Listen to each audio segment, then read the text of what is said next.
បរិសុទ្ធជនជាតិចិននិងស្ត្រីខ្មែរដែលស្រែកជេរប្រមាថប៉ូលីសចរាចរណ៍នៅខេត្តព្រះសីហនុត្រូវបានបញ្ជូនទៅសាលាដំបងខេត្តព្រះសីហនុហើយ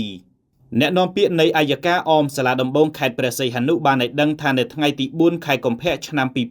2026អัยការអមសាលាដំបងខេត្តព្រះសីហនុបានទទួលនឹងចាត់ការសំណុំរឿងព្រហ្មទណ្ឌពាក់ព័ន្ធនឹងករណីញុះញង់ឲ្យមានការរើសអើងនិងប្រឆាំងនឹងអ្នករាជការសាធារណៈមានស្ថានទម្ងន់ទោសប្រព្រឹត្តនៅចំណុចគោលដៅចុះអនុវត្តច្បាប់ស្តីពីចរាចរណ៍ផ្លូវគោកនិងត្រួតពិនិត្យជាតិស្រវឹងរបស់ការិយាល័យនគរបាលចរាចរណ៍ផ្លូវគោកនៃស្នងការដ្ឋាននគរបាលខេត្តព្រះសីហនុលើផ្លូវ28មិថុនាហៅផ្លូវដើមលម៉ើស្ថិតក្នុងភូមិ1សង្កាត់លេខ3ក្រុងព្រះសីហនុខេត្តព្រះសីហនុកាលពីយប់ថ្ងៃទី2ឈានចូលថ្ងៃទី3ខែកុម្ភៈឆ្នាំ2026ចំពោះដើមហេតុនៃករណីនេះនៅយប់ថ្ងៃទី2ខែកុម្ភៈឆ្នាំ2026កម្លាំងការិយាល័យនគរបាលចរាចរណ៍ផ្លូវគោកនៃស្នងការដ្ឋាននគរបាលខេត្តព្រះសីហនុបានដាក់គោលដៅចុះអនុវត្តច្បាប់ស្តីពីចរាចរណ៍ផ្លូវគោកនិងត្រួតពិនិត្យជាតិស្រវឹងនៅចំណុចកើតហេតុខាងលើអំឡុងពេលនៃការបំពេញតួនាទីភារកិច្ចសមត្ថកិច្ចនគរបាលចរាចរណ៍ផ្លូវគោកបានធ្វើការត្រួតពិនិត្យនិងណែនាំដល់អ្នកប្រើប្រាស់មធ្យោបាយយានយន្តនិងម៉ូតូដែលធ្វើចរាចរណ៍លើដងផ្លូវជាច្រើនគ្រឿងក្នុងនោះក៏មានរថយន្តមួយគ្រឿងម៉ាក Toyota Alphard ពណ៌ខ្មៅពាក់ផ្លាកលេខភ្នំពេញ 2BW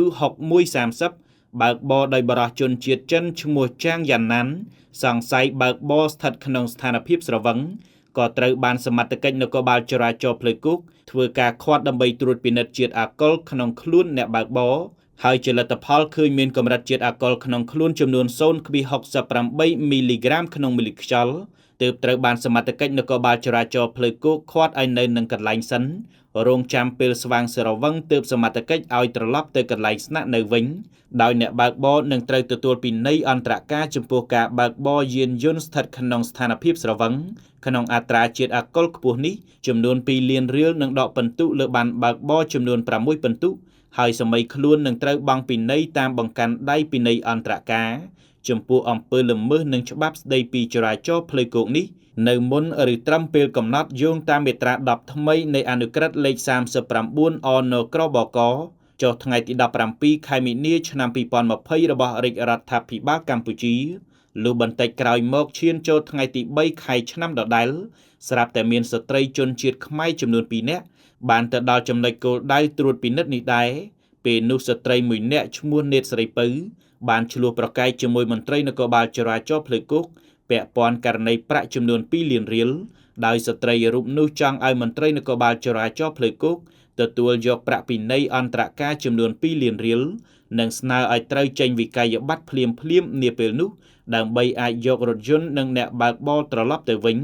ប៉ុន្តែមន្ត្រីនគរបាលចរាចរណ៍ផ្លូវគោកមិនព្រមអនុវត្តតាម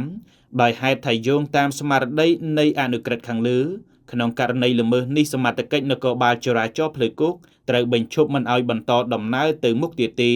ហើយបន្តអនុវត្តនីតិវិធីរបស់សមត្ថកិច្ចនគរបាលចរាចរណ៍ផ្លូវគោកបន្ទាប់មកស្ត្រីរូបនោះនិងអ្នកបើកបររថយន្តក៏បានធ្វើសកម្មភាពថតវីដេអូស្រែកឡូឡា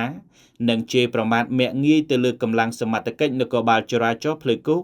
នៅចំណុចគោលដៅត្រួតពិនិត្យខាងលើនោះដោយមានក្នុងคลิปវីដេអូដែលត្រូវបានបង្ហោះផ្សព្វផ្សាយនិងចែកចាយនៅលើបណ្ដាញប្រព័ន្ធទំនាក់ទំនងសង្គមជាច្រើនធ្វើឲ្យប៉ះពាល់យ៉ាងធ្ងន់ធ្ងរដល់កិត្តិយសមន្ត្រីនគរបាលជាតិដែលធ្វើសកម្មភាពដើម្បីអនុវត្តច្បាប់និងបញ្ហារបស់អាជ្ញាធរសាធារណៈយ៉ាងណាក្រោយកើតហេតុការិយាល័យសន្តិសុខផ្ទៃក្នុងនៃស្នងការដ្ឋាននគរបាលខេត្តព្រះសីហនុក៏បានធ្វើការឃាត់ខ្លួនបរិសុទ្ធជនជាតិចិនឈ្មោះចាងយ៉ាណាន់ជាអ្នកបើកបររថយន្តនិងស្ត្រីឈ្មោះនេតស្រីពៅត្រូវជាប្រពន្ធរបស់អ្នកបើកបរបន្ទាប់ពីសមត្ថកិច្ចជំនាញបានរកឃើញមានតម្រុយនៃអំពើនិងសកម្មភាពរបស់អ្នកទាំងពីរជាបទល្មើសព្រហ្មទណ្ឌដែលជាការធ្វើឡើងប្រឆាំងនឹងអ្នករាជការសាធារណៈដែលកំពុងធ្វើសកម្មភាពដើម្បីអនុវត្តច្បាប់និងបញ្ហារបស់អាជ្ញាធរសាធារណៈហើយការបង្ហោះផ្សព្វផ្សាយពាសពេញបណ្ដាញប្រព័ន្ធទំនាក់ទំនងសង្គមនេះគឺជាអំពើញុះញង់ដោយផ្ទាល់ធ្វើឲ្យប៉ះពាល់យ៉ាងធ្ងន់ធ្ងរដល់កិត្តិយសមន្ត្រីនគរបាលជាតិអ្នកនាំពាក្យនៃអัยការអមសាលាដំបងខេត្តព្រះសីហនុ បានឲ្យដឹងទៀតថាក្រោយពីតំណាងអัยការបានទទួលនិងពិនិត្យលើសំណុំរឿងខាងលើនេះព្រមទាំងផ្អែកទៅលើភស្តុតាងពាក់ព័ន្ធនៅក្នុងសំណុំរឿងនេះតំណាងអัยការបានសម្រេចបើកការចោទប្រកាន់លើឈ្មោះនេតស្រីពៅនិងឈ្មោះចាងយ៉ាណាន់ពីបទញុះញង់ឲ្យមានការរើសអើងនិងប្រឆាំងនឹងអ្នករាជការសាធារណៈមានស្ថានទម្ងន់ទោសតាមបញ្ញត្តិមាត្រា496និងមាត្រា504ចំណុចទី1នៃក្រមព្រហ្មទណ្ឌបញ្ជូនទៅចៅក្រមស៊ើបសួរនៃសាលាដំបងខេត្តព្រះសីហនុតាមរយៈដីកាសន្និដ្ឋានបញ្ជូនរឿងឲ្យស៊ើបសួរលេខ128អយឆ26ចុះថ្ងៃទី5ខែកុម្ភៈឆ្នាំ2026ដើម្បីចាត់ការបន្តតាមនីតិវិធី